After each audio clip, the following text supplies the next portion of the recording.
in their class, these are hands down the best, and they're made with whole wheat grain. Yes, I'm in Japan. That's why these are all written in Japanese. And the packaging for these is going to be different than what you might get or what you might see on the Amazon store.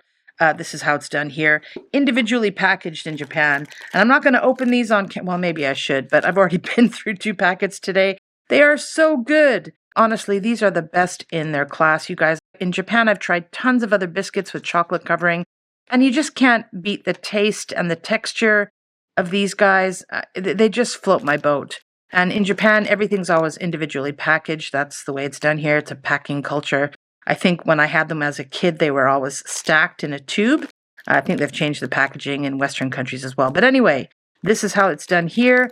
Let's open it up for you. I'll probably eat them. Yeah. And it's warm weather here, and it's not melting so much, which is nice. Okay, go on. Let's have a bite. Yum.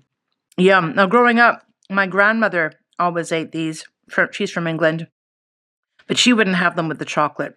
So I think the chocolate thing was more to appeal with the kids, and now it's appealing to the adults too, because it's delicious. Perfect amount of sweetness. Recommend.